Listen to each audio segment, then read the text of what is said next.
Accrued income और outstanding income क्या होता है? अक्रूड इनकम वो होता है, वो इनकम होती है जो that has be earn during the accounting period but has not been yet receive in cash. Accrued income ये होती है कि वो हमने कमा तो ली है लेकिन अभी तक हमें वो कैश नहीं मिला है। ठीक है, कमा लिया गया है लेकिन कैश अभी तक हाथ में नहीं आया, इसको हम income earn but not received भी कहते हैं कि इनकम कमा ली है लेकिन अभी तक रिसीव्ड नहीं हुई है।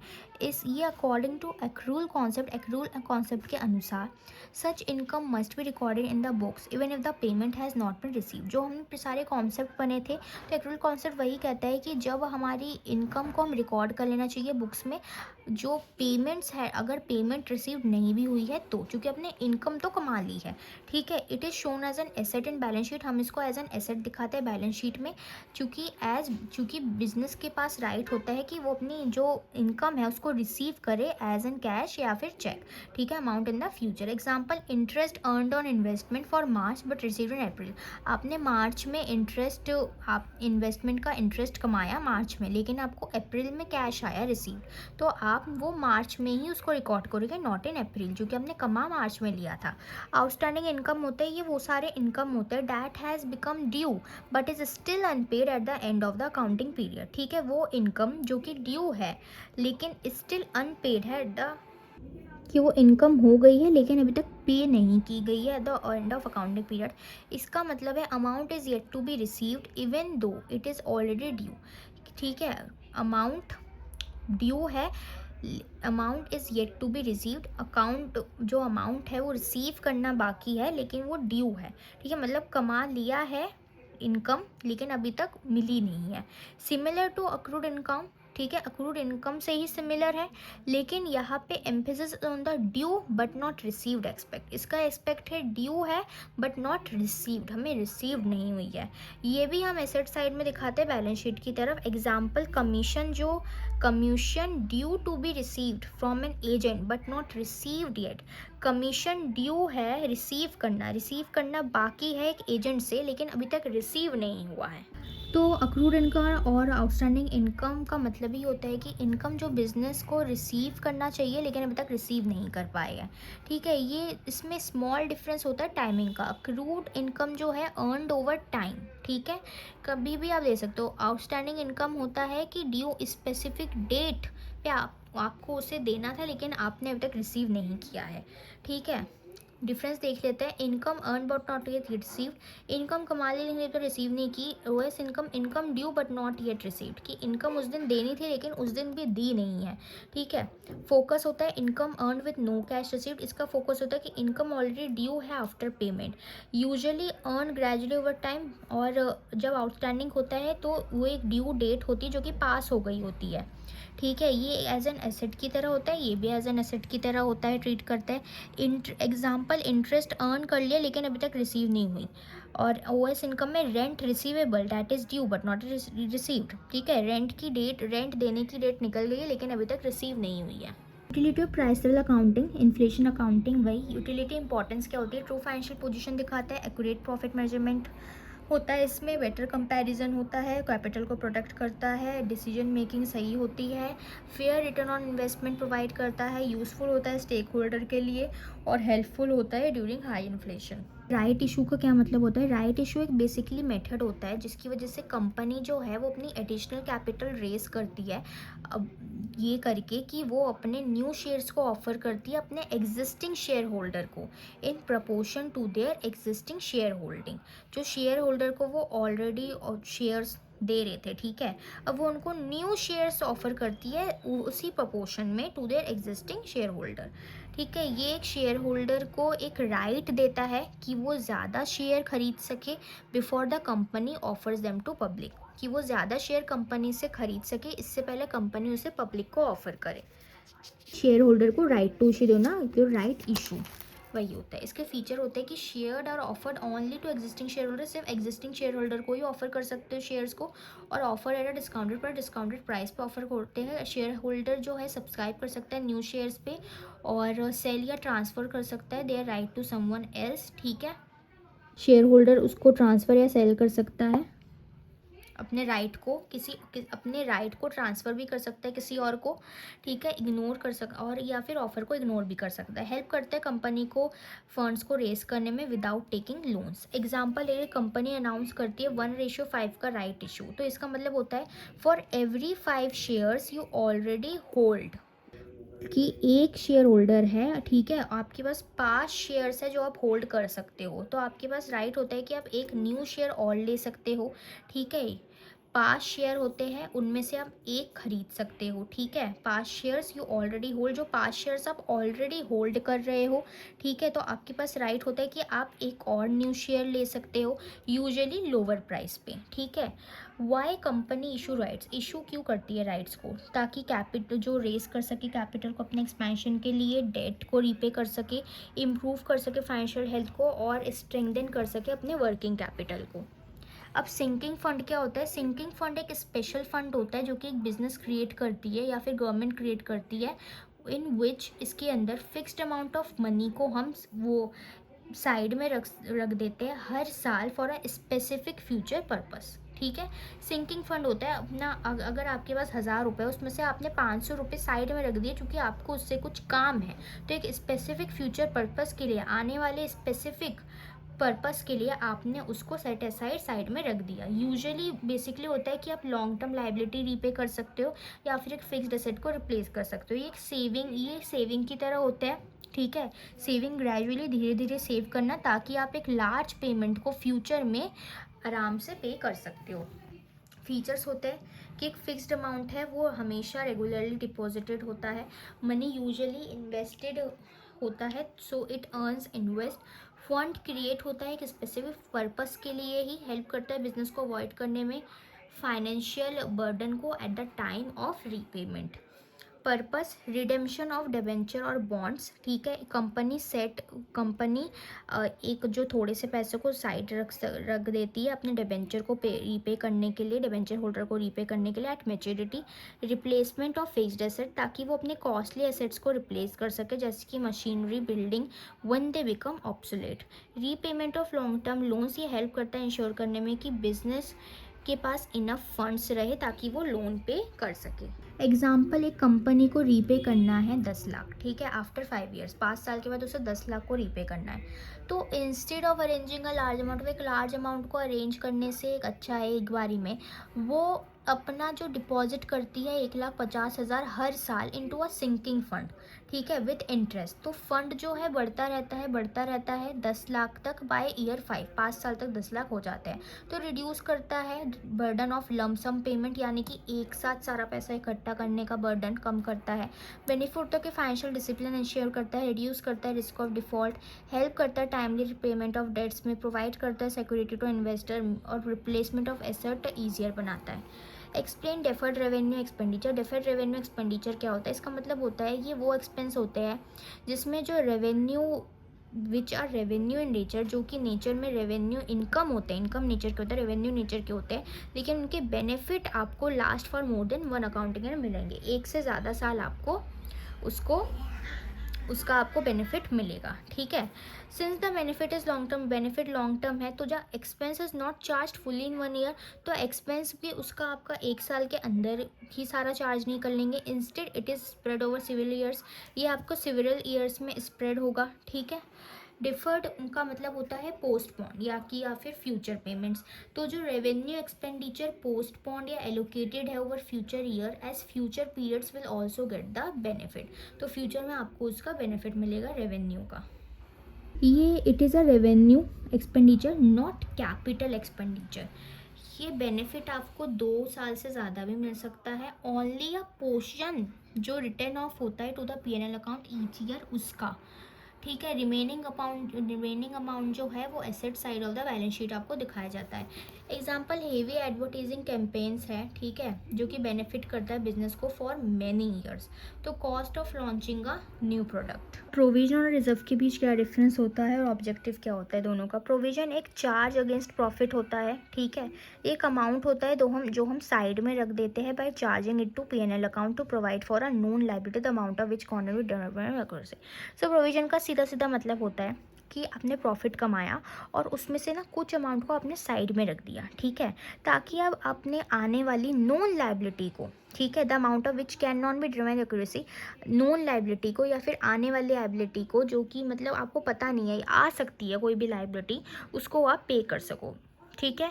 ये चार्ज होता है पीएनएल अकाउंट से on the basis of best estimate, जैसे कि provision for depreciation, provision for doubtful debt, provision for tax, few example है प्रोविजन के, ठीक है, जैसे कि providing for wages of 50,000 payable for the months of March is a liability. Provision और liability के बीच भी डिफरेंस होता है, जैसे कि आपको वेजेस देने हैं 50,000, ठीक है, पेएबल हो आप in the month of March is ये आपके ऊपर लाइबिलिटी है, ठीक है, लेकिन प्रोविजन लाइबिलिटी से डिफर करती है, चूंकि it is an estimated amount while liability is determined amount.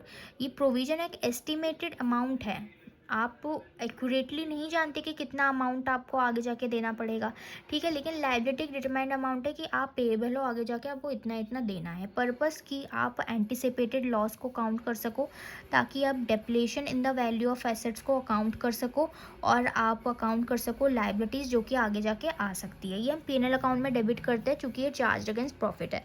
Reserve क्या होता है? ये वो अमाउंट होता है जो हम प्रॉफिट से निकाल के थोड़ा सा रख देते हैं स्पेसिफिक पर्पस के लिए, या फिर फाइनेंशियल पोजीशन को स्ट्रेंथन करने के लिए। ये एप्रोप्रिएशन ऑफ प्रॉफिट होता है ताकि हम लाइबिलिटी को मीट कर सके जब वो आती है, ठीक है। Reserves are not set aside to meet an existing liability but set aside to meet known or unknown contingency that may arise in future. Reserves हम इसलिए साइड में नहीं रखते कि हम existing liability जो liability है उसको भरे, ठीक है, लेकिन इसलिए हम साइड में रखते हैं ताकि हम unknown liability, आने वाले liability को पे कर सके जो कि फ्यूचर में आ सकते हैं, जैसे कि general reserve, workman compensation reserve. दो टाइप होते हैं रिजर्व के, revenue reserve, capital reserve. Revenue reserve हम सेट असाइड आउट ऑफ जो रेवेन्यू प्रॉफिट्स होता है उससे हम साइड में रखते हैं, जो कि अवेलेबल होती है फॉर डिस्ट्रीब्यूशन एज डिविडेंड। इसमें दो टाइप होते हैं, जनरल रिजर्व और स्पेसिफिक रिजर्व। कैपिटल रिजर्व हम कैपिटल प्रॉफिट से सेट असाइड रखते हैं और अवेलेबल नहीं होता डिस्ट्रीब्यूशन के लिए, जैसे कि profit on sales of fixed assets, security premium reserve on issue of shares, profit on forfeiture of shares, profit on revaluation of fixed assets and liabilities. अब रेवेन्यू रिजर्व जो इसका पार्ट है, ठीक है, रेवेन्यू रिजर्व में general reserve और specific reserve. General reserve होता है यानी कि हम अमाउंट जो है प्रॉफिट में से साइड रखते हैं, not for any specific purpose, किसी स्पेसिफिक पर्पस के लिए रखते, फाइनेंशियल पोजीशन को स्ट्रेंथ करता है। स्पेसिफिक रिजर्व में स्पेसिफिक पर्पस के लिए हम साइड में रखते हैं। For example workman compensation reserve एक स्पेसिफिक रिजर्व है as it is maintain to pay compensation to workman. का जो ऑब्जेक्टिव होता है ताकि हम करेक्ट पीएनएल डिटरमाइन कर सके, हम true and fair financial position ascertain कर सके। प्रूडेंस कॉन्सेप्ट जो हमारा होता है, सब जो मैंने पढ़ाया था वही, एंड प्रूडेंस कॉन्सेप्ट की आप सारे जो है लाइबिलिटीज़ को मतलब ये करके रखो, जो कि आने वाली लाइबिलिटीज़ है उसको रिकॉर्ड करके रखो, लेकिन अभी तक जो प्रॉफिट नहीं हुआ है, एस्टिमेटेड प्रॉफिट नहीं है आपके पास, उसको मत रिकॉर्ड करके रखो, जब आ जाए इनकम तब उसको रिकॉर्ड करो। अब to maintain the capital intact को मेंटेन करने के लिए, ठीक है। अब रिजर्व के ऑब्जेक्टिव ताकि फ्यूचर अनसर्टेनिटीज को मीट कर सको, फाइनेंशियल पोजीशन को स्ट्रेंथन कर सको, फंड्स प्रोवाइड कर सको एक्सपेंशन ग्रोथ के लिए, और मेंटेन कर सको एक स्टेडी डिविडेंड पॉलिसी को। स्टेडी डिविडेंड पॉलिसी होता है कि रिजर्व हेल्प करता है कंपनी को पे करने में consistent dividend to shareholder, even अगर उनके पास लो प्रॉफिट्स भी है तो रिजर्व मदद करेगा कि हम अपने डिविडेंड तो पे कर ही सकते हैं। डिफरेंस देख लेते हैं एक बार। रिजर्व एप्रोप्रिएशन ऑफ प्रॉफिट होता है, प्रोविजन चार्ज अगेंस्ट प्रॉफिट होता है। रिजर्व हमारा स्ट्रेंथ करने के लिए होता है फाइनेंशियल पोजीशन को, प्रोविजन हालांकि हम नॉन लाइबिलिटी को मीट कर सके। इफेक्ट होता है प्रॉफिट का, डेबिट करते हैं हम पीएनएल एप्रोप्रिएशन अकाउंट से, जो कि प्रॉफिट, अब प्रॉफिट इसमें इफेक्ट नहीं होता। प्रोविजन में हम पीएनएल अकाउंट से डेबिट करते हैं, ठीक है, जो कि पीएनएल अकाउंट से रिड्यूस हो जाता है। इन्वेस्टमेंट, ये इन्वेस्ट कर सकते हैं हम आउटसाइड ऑफ बिजनेस, प्रोविजन हम इन्वेस्ट नहीं कर सकते हैं। रिजर्व यूटिलाइज्ड पार्ट होता है जो कि हम डिस्ट्रीब्यूट कर सकते हैं एज अ डिविडेंड, और प्रोविजन हम डिस्ट्रीब्यूशन के लिए यूज़ नहीं कर सकते हैं। प्रेजेंटेशन जो रिजर्व है वो लाइबिलिटी साइड में दिखाई जाती है बैलेंस शीट में under the head reserve and surplus.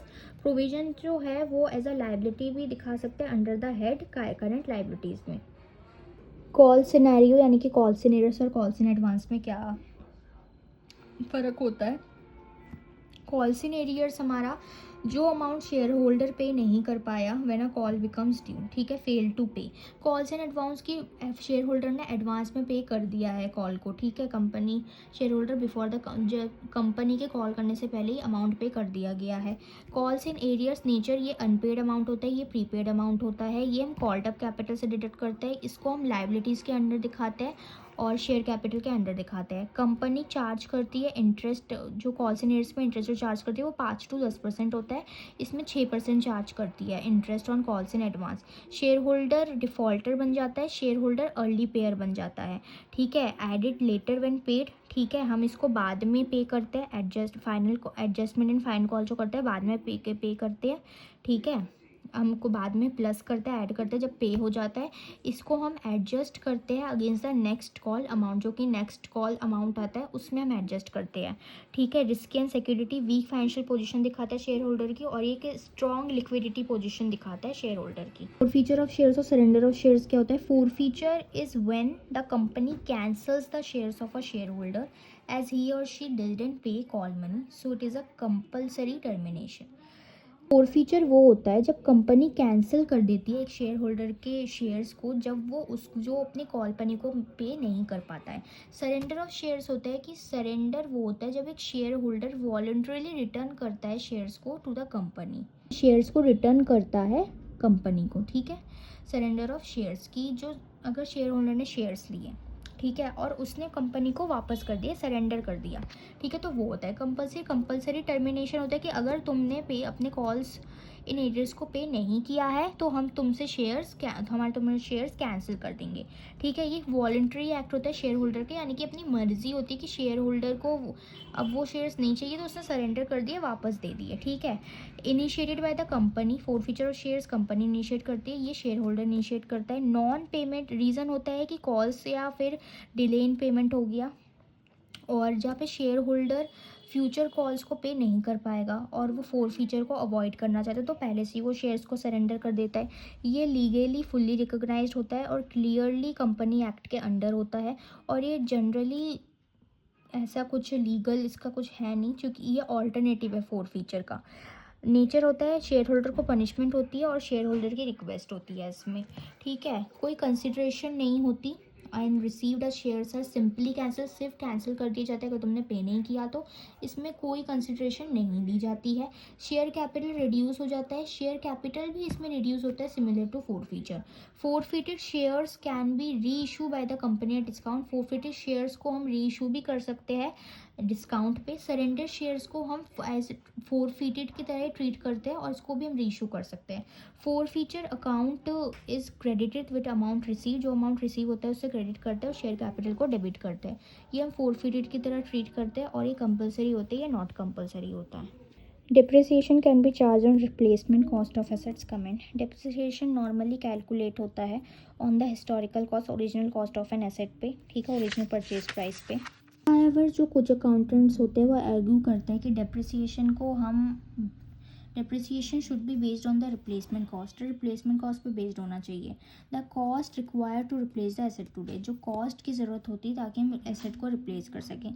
इसमें कमेंट है कि डिप्रिसिएशन हम चार्ज कर सकते हैं रिप्लेसमेंट कॉस्ट पे ऑफ एन एसेट, लेकिन अंडर स्पेसिफिक सर्कमस्टांसेस के अंदर। एज पर ट्रेडिशनल अकाउंटिंग के अंदर depreciation historical cost, original cost पे ही चार्ज किया जाता है, क्योंकि as it is objective, documented and consistent with accounting standards. However जब प्राइसेस बढ़ते हैं due to inflation, replacement cost higher हो जाती है देन द हिस्टोरिकल कॉस्ट, ठीक है। अगर डिप्रिसिएशन हम कंटिन्यूसली चार्ज करें ओल्ड हिस्टोरिकल कॉस्ट पे तो बिजनेस अपने सफिशिएंट फंड्स को एक्युमुलेट नहीं कर पाएगा वो रिप्लेस करने के लिए उस एसेट को फ्यूचर में। Therefore depreciation charging depreciation replacement cost provides a more realistic estimate of the amount needed to replace the asset when it becomes worn out। तो जो हम रिप्लेसमेंट कॉस्ट पे डिप्रिसिएशन चार्ज करते हैं वो एक मोर रियलिस्टिक एस्टिमेट देता है अमाउंट से रिलेटेड जो कि ज़रूरत होती है एक एसेट को रिप्लेस करने के लिए, ठीक है, जब वो ख़राब हो जाता है।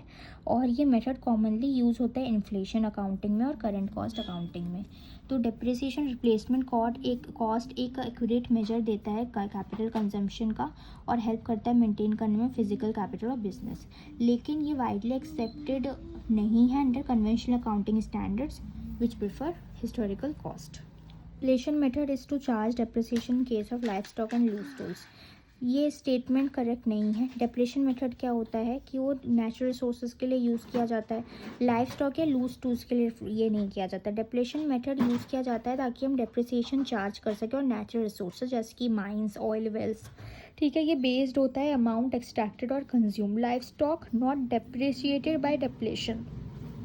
लाइफ स्टॉक कैटल एनिमल्स होते हैं वो डेप्रिशिएट नहीं हो सकते डेप्लेशन मेथड्स को लेके. ये यूजुअली वैल्यूड होता है यूजिंग रीवैल्यूएशन मेथड. ये बायोलॉजिकल एसेट की तरह ट्रीट किया जाता है, not in the depletion category.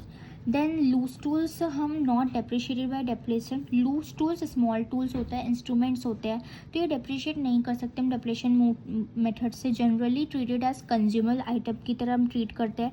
Depreciation using written down value, ठीक है, ये रिटर्न डाउन वैल्यू से हम डेप्रिशिएट कर सकते हैं. Charge to expense based on usage, ठीक है, तो डेप्लेशन मेथड अप्लाई होता है applies to wasting natural resources, not to livestock और लूज टूल्स. तो स्टेटमेंट हमारी रॉन्ग है, तो बस यही बताना था. Depreciation is the process of allocation and not valuation comment. तो ये स्टेटमेंट हमारी करेक्ट है. डेप्रिसिएशन प्रोसेस है एलोकेशन और नॉट वैल्यूएशन, ठीक है. डेप्रिसिएशन एलोकेट करता है कॉस्ट को. ये एक systematic allocation of the cost of fixed asset की ओवर इट्स यूजफुल लाइफ. ये स्प्रेड करता है original cost of an asset को over the number of years it will be, जितने साल वो यूज़ होगी. एग्जाम्पल है कि मशीन 1 लाख की है और वो 10 साल तक चलेगी, तो वो डेप्रिशिएट होती रहेगी, ठीक है, 10,000 पर ईयर, ठीक है. उसका 10% 1 लाख का निकालो, 10,000 पर ईयर वो एलोकेट होती रहेगी, ठीक है, डिप्रिशिएट होती रहेगी. तो डेप्रिसिएशन डिटरमाइन नहीं करते कि वैल्यू ऑफ एसेट को. डेप्रिसिएशन मेजर नहीं करता करंट मार्केट वैल्यू को, रीसेल वैल्यू को या फिर फेयर वैल्यू ऑफ एसेट को. ये डिवाइड करता है कॉस्ट को over its useful life. Even after heavy depreciation के बाद भी एक एसेट की जो मार्केट वैल्यू है वो हायर भी हो सकती है या फिर लोअर भी हो सकती है. डेप्रिसिएशन कभी भी कैलकुलेट नहीं करता कि एसेट की आज की वैल्यू क्या है. तो हेंस डेप्रिसिएशन वैल्यूएशन प्रोसेस नहीं है. पर्पस इसका कॉस्ट एलोकेशन है, नॉट एस्टिमेशन. डेप्रिसिएशन मेनली है रेवेन्यू का एक्सपेंस के साथ मैच करने के लिए, ग्रेजुअल कंजम्पशन ऑफ एसेट्स निकालने के लिए और ट्रू प्रॉफिट को डिटरमाइन करने के लिए. डेप्रिसिएशन वैल्यू एंड ये एक एसेट को वैल्यू नहीं करता है, ये सिर्फ एलोकेट करता है उसके कॉस्ट को over the periods it benefits. तो ये स्टेटमेंट हमारी करेक्ट है. जो एक न्यू कंपनी है वो शेयर इशू नहीं कर सकती है डिस्काउंट में कमेंट. ये स्टेटमेंट करेक्ट है एज पर कंपनी लॉ, ठीक है. तो share can not be issued below face value, ठीक है, जो इसकी वैल्यू है उस पर ही वो इशू होगी, कोई डिस्काउंट नहीं दिया जाएगा. कंपनी इशू नहीं कर सकती डिस्काउंट में, meaning it can not issue a share of ₹10 for ₹8. ₹10 का शेयर और ₹8 पे नहीं ले सकती, ठीक है, न्यू शेयर को, ठीक है, एक new company. Issuing shares below their face value is prohibited, ठीक है, मना है. It leads to loss of capital and may mislead investor. Company act restriction, under company act एक न्यू कंपनी स्ट्रिक्टली प्रोहिबिट होती है, मना किया जाता है कि वो शेयर्स को इशू नहीं करेंगे डिस्काउंट में. Only one exception existed earlier for sweat equity shares, but even those are not considered normal discounted shares. Discount financial position को वीकेंड करता है. If a new company shares को इशू करती है तो डिस्काउंट, सो ये इसकी कैपिटल रिड्यूस हो सकती है, इन्वेस्टर का कॉन्फिडेंस हार्म हो सकता है या फिर चांस ऑफ फ्रॉड बढ़ सकता है. इसलिए जो लॉ प्रिवेंट करता है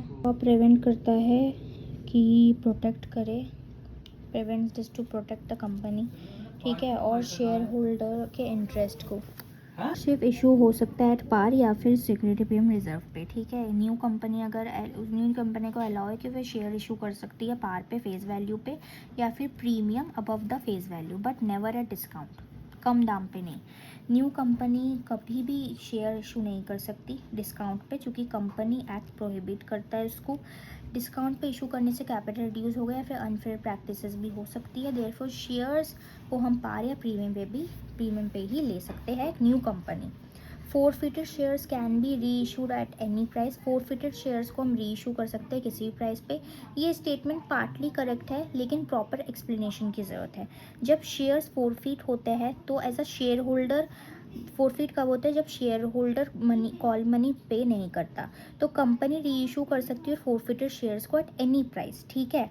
but with one important condition, एक इसकी इम्पॉर्टेंट कंडीशन होती है कि डिस्काउंट ऑन री issue must not exceed the amount already received on those shares before forfeiture. ठीक है, जो री इशू पे डिस्काउंट होगा वो एक्सीड नहीं करना चाहिए जो फोरफीट होने से पहले उसका अमाउंट था। ठीक है, इसका मतलब होता है कि कंपनी री इशू कर सकती है फोरफिटेड शेयर्स को eight any price lower than face value, ठीक है, एट पार या फिर एट प्रीमियम पे, as long as the loss is covered by the amount forfeited earlier. Example, face value share 10 थी, अमाउंट जो रिसीव्ड हुआ before forfeiture और 6 था, तो मैक्स डिस्काउंट भी 6 तक ही होगा, तो री इशू आप तभी कर सकते हो। सो मिनिमम री इशू प्राइस 10 - 6 4, ठीक है, thus the company can reissue the shares at ₹4. So it is correct that the company has flexibility in fixing the price of reissue but cannot issue at a unlimited discount. तो जो discount limited is equal to amount forfeited. इसमें पूछेगी क्या share holder debenture holder से ऊपर होता है in the event of winding off a company. Statement false है। Debenture holder creditor होते हैं कंपनी के, तो लॉन्ग टर्म क्रेडिटर होते हैं कंपनी के, फिक्स चार्ज होता है इनका, ठीक है। So at the time of winding up, जब कंपनी वाइंड अप होती है तो वो शेयर होल्डर से पहले उनको हमें पे करना होता है। शेयर होल्डर ओनर होते हैं, क्रेडिटर नहीं होते, तो they are the owner of company, they are entitled to residual amount. जब सब पे हो जाएगा, इक्विटी को पे कर दोगे, प्रेफरेंस को पे कर दोगे, डिबेंचर होल्डर को पे कर दोगे, सिक्योर्ड क्रेडिटर को पे कर दोगे, तब शेयर होल्डर को पे होगा। तो शेयर होल्डर लास्ट में आता है इन ऑर्डर ऑफ पेमेंट, ठीक है। Priority of claim, secured creditor including debenture holder, unsecured creditor, preference, यानी कि इन सबको पे करोगे तो डिबेंचर होल्डर की हायर प्रायोरिटी रहती है देन शेयर होल्डर, ठीक है। तो share holder do not have a prior claim, debenture holder are paid first, उनको पहले पे करते हैं जो कि क्रेडिटर ऑफ द कंपनी होते हैं। शेयर होल्डर एकदम लास्ट में पे होता है जब सब पे कर देते हैं हम, तो स्टेटमेंट इनकरेक्ट है। ट्रेड डिस्काउंट और कैश डिस्काउंट के बीच क्या डिफरेंस होता है। ट्रेड डिस्काउंट यानी कि लिस्ट प्राइस पे रिडक्शन होना, ठीक है, लिस्ट प्राइस से जो गुड्स होती है उसमें रिड्यूस होना, given by the seller to the buyer, ठीक है, जो कि सेलर रिड्यूस करता है जो कि गुड्स का प्राइस होता है तो उसमें से, ठीक है, जो खरीदने वाला होता है। Cash discount A reduction allowed for making early और प्रॉम्प्ट पेमेंट, यानी कि अर्ली पेमेंट कर रहे हो तो उसमें आपको डिस्काउंट मिलता है, ठीक है। ये इनकरेज करता है बल्क बाइंग या फिर सेल्स वॉल्यूम इंक्रीज करता है, ये इनकरेज करता है क्विक पेमेंट और इम्प्रूव करता है कैश फ्लो को। ये अलाउ होता है at the time of purchase और सेल, ये अलाउ होता है at the time of payment.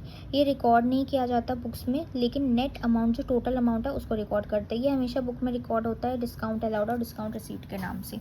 Dependence depend करता है क्वांटिटी या फिर value of goods purchase, depend करता है टाइमिंग ऑफ पेमेंट में। अब कॉन्ट्रा एंट्रीज क्या होती है, एक ट्रांजैक्शन होती है जो कि अफेक्ट करती है कैश अकाउंट बैक अकाउंट दोनों को साइमल्टेनियसली, क्योंकि दोनों अकाउंट्स पार्ट होते हैं कैश बुक के, तो एंट्री जो अपीयर बनती है वो डेबिट और क्रेडिट साइड दोनों तरफ बनती है ऑफ द 2 कॉलम और 3 column cash book.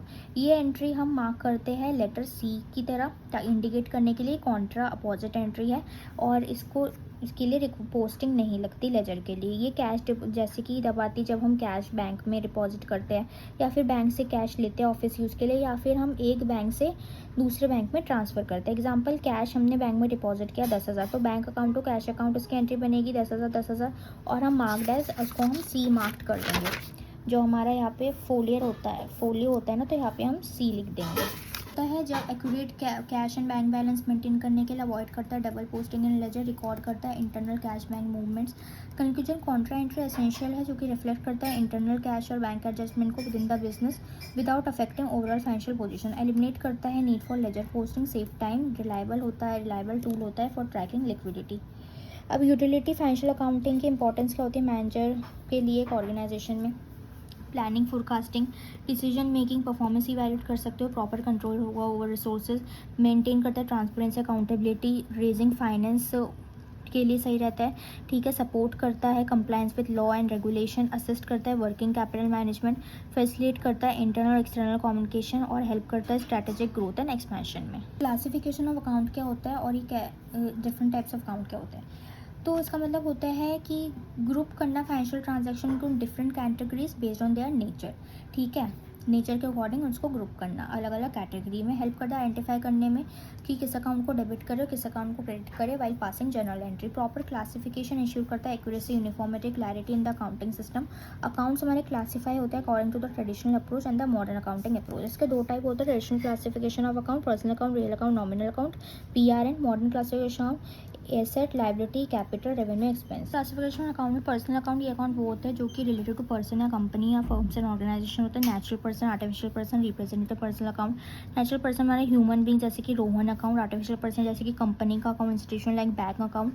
Representative personal account यानी कि अकाउंट जो रिप्रेजेंट कर रहा है एक पर्टिकुलर इंसान को इनडायरेक्टली, जैसे कि outstanding salary. Rules, debit the receiver, credit the giver. Real account हमारा होता है, ये अकाउंट रिलेट करता है एसेट्स और प्रॉपर्टी और बिजनेस से। Types, tangible assets, intangible assets. Physical assets होते हैं जैसे कि फर्नीचर, मशीनरी, बिल्डिंग।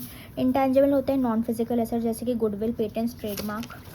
फिर इसका रूल होता है debit what comes in, credit what goes out. Nominal account होते हैं, ये अकाउंट रिलेट टू होते हैं income, expense and losses and gains. Example, expense salary and wages, loss bad debts, loss by fire. Income interest receive, commission and gains, profit on sale of assets. Rule, debit all expense and losses, credit all income and gains. Modern classification account होता है कि इसको accounting equation approach भी कहते हैं कि accounting हमारी classify होता है based on the element of the accounting equation. Assets equal to liabilities फिर कैपिटल। एसेट यानी कि जो रिसोर्सेज बिजनेस ओन करता है, cash, bank, inventory, vehicle. Liability जो कि रिप्रेजेंट करता है obligation payable by the business, ठीक है। Example, creditor, loans payable, outstanding expense. Capital यानी कि ओनर की इक्विटी, रिप्रेजेंट करता है ओनर का investment, retained earnings. Capital account, drawing account. Revenue income account, ये इनकम होती है जो कि बिजनेस कमाती है, sales, commission receive, rent receive. Expense account, cost जो कॉस्ट हमारे पास कॉस्ट जो लगता है, एक्सपेंसेस लगते हैं एक बिजनेस को चलाने की, जैसे कि सैलरी और रेंट।